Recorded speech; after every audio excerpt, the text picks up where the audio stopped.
how ready do you feel right now? I mean, how prepared do you feel right now? Do you, on a scale of 1 to 10, how would you grade your swimming ability? 7. 7. All right. How about you, Mo? 4. Jax? Oh, 2. 2. Nick? 5. Taylor? 3. Are you comfortable with those numbers? No. All right. So what is your objective if you're going to do a special warfare, Navy special warfare combat assessment? So Be comfortable in the water. comfortable in the water, but what are the cutoff times? 8.5 minutes. What's a competitive time? 8.5 minutes. 9:30 is the cutoff time, right? 9 minutes 30 seconds.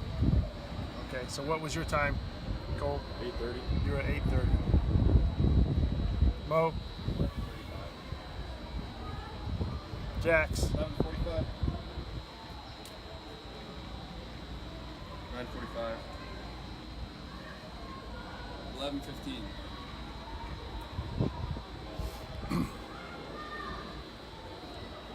That's a minimum standard, right?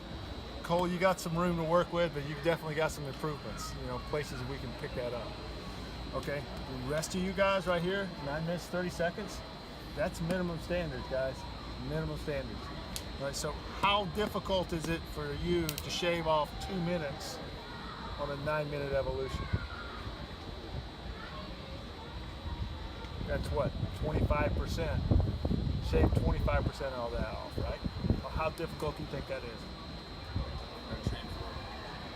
First minute and a half is easy. I mean, just simply by techniques and becoming hydrodynamic in the water, you can shave that off. All right, and then pushing yourself too, because you guys weren't pushing yourself at all today. And ask for an assessment for 500 meters.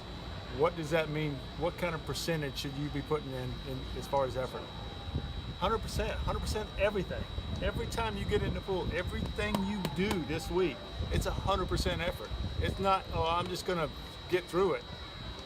It's 100% effort. So this should have been one of your best times. I mean, within 5 seconds of your best time. You're fresh today, right?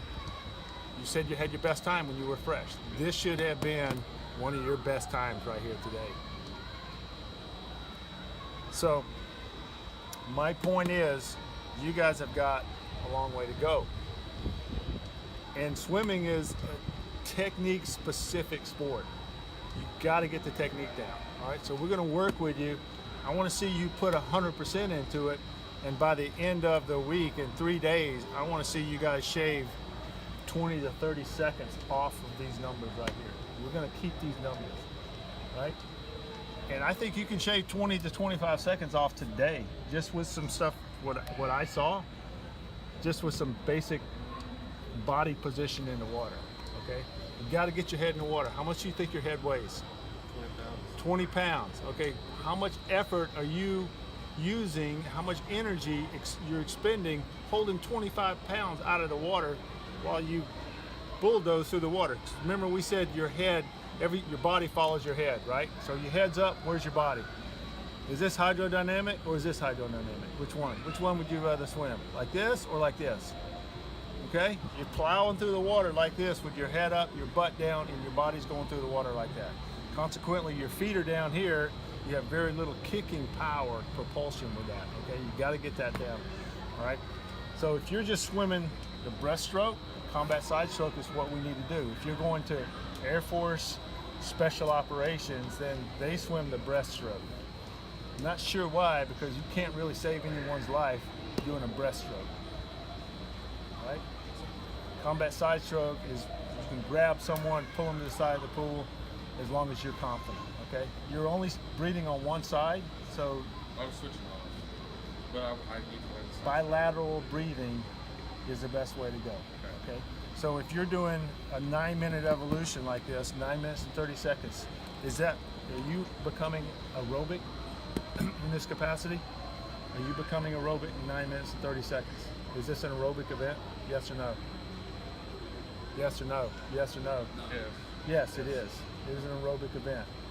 you push off, you're using your glycogen in the first 30 seconds, and then you're starting to breathe to get new energy into your cells. This is an aerobic event. So if I'm breathing once every fourth time or once every third time, is that less aerobic than if I'm breathing every time, right? Every time. So we'll get you bilateral breathing on both sides. Nate, you're on a Sunday swim, man. I want to see, you were swimming like you were just on just a jaunt going across the side of the pool. All right, this has got to be 110%. So if you're putting an effort in, then put the effort in. All right, commit to it. Got it?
Bow on my ship. I want to keep the bow going forward, right? So when I come up, I want to look. I want to see where I'm going. So I'm like this, and then when I come back, I'm guiding. So you're always guiding straight. You might have to find a landmark. It's a mountain 10 miles away, but you're guiding toward that mountain. So you're not swimming like this, right? Your 2-mile swim turns into a 5-mile swim because you couldn't go in a straight line. So think about that. Look where you're going. So you're here. Breathe. When you come back, you're looking. You're putting the bow of the ship in the direction that you're going. Eyes out of the water. Now you can have your eyes in the water. You got goggles on, right? You got a face mask on. And you don't want to hold your head out of the water. Okay? So think about looking down that direction. Okay? One more time. Yeah, you should always be grabbing fresh always water. as much as I can, right? So just think about it. If you're pulling here, Yep. only gives you just a little bit of Just- room okay. to generate power. Right. But So if I do a little. when you're pulling here, Right. you always want to be grabbing fresh water. Because if I'm starting my pull right here, Yep. and if I just generate that much right there, Right. and I've already got that water moving, and it's not doing me any good. It's not allowing me to pull myself up because the water is incompressible. Right? You're not moving the water; you're moving yourself. So if I'm always grabbing fresh dirt, fresh ground to move myself, I'm going to move myself further. Oh, further. I've Okay. already got that water moving. Yep. It's not really giving me any resistance to pull. Okay. Think about the long, when you got long Long arms, levers, use them. take advantage of that. Yeah. Just like in the sand. Yep. Get those things going. Okay. Right?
kicks get a little boring, so you start switching it up and doing some stuff.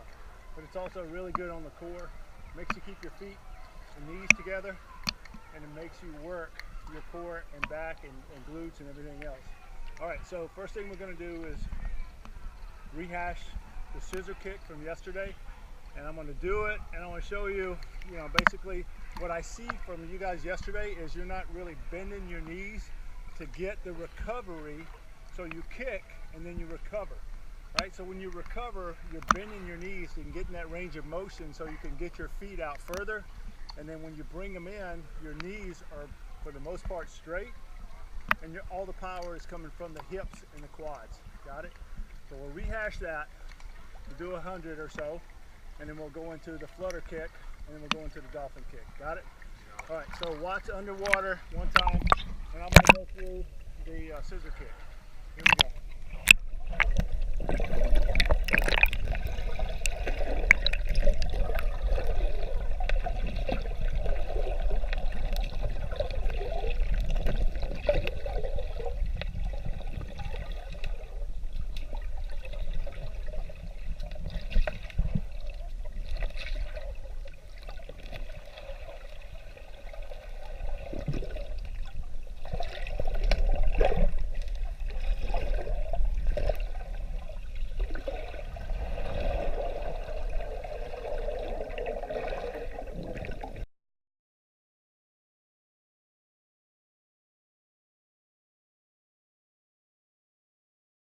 We got the fatigues out of the way.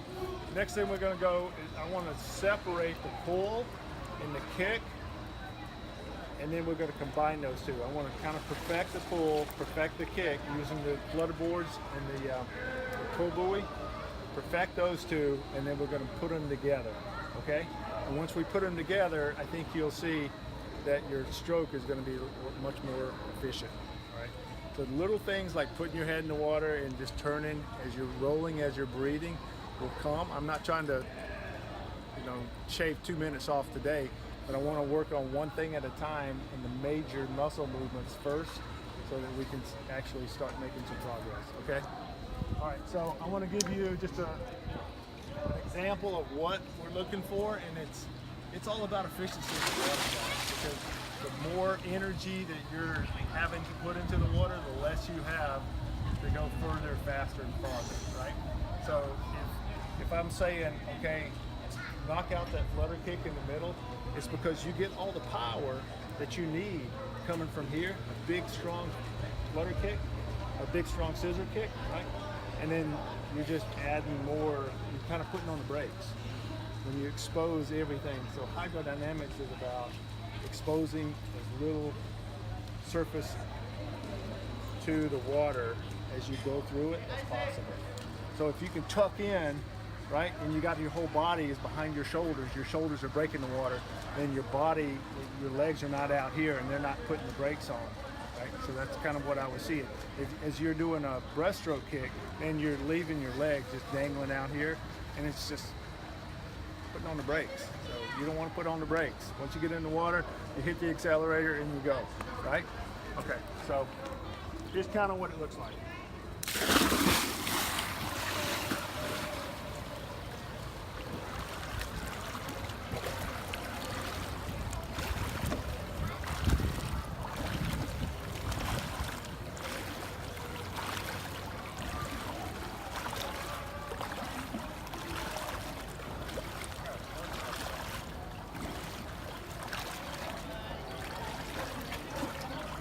At the turn, when you come off, just try to stay as hydrodynamic as possible and just take as far out as you can get, okay?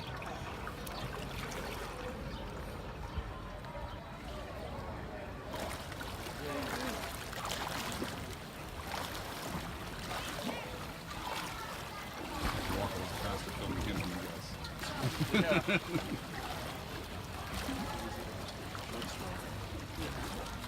It's all in his legs. His arms are just kind of guiding him and pushing him up. See that? Like, the power's the legs. It's a little bit from that upper arm. The lower arm is just pointing and keeping his head up and rising him up.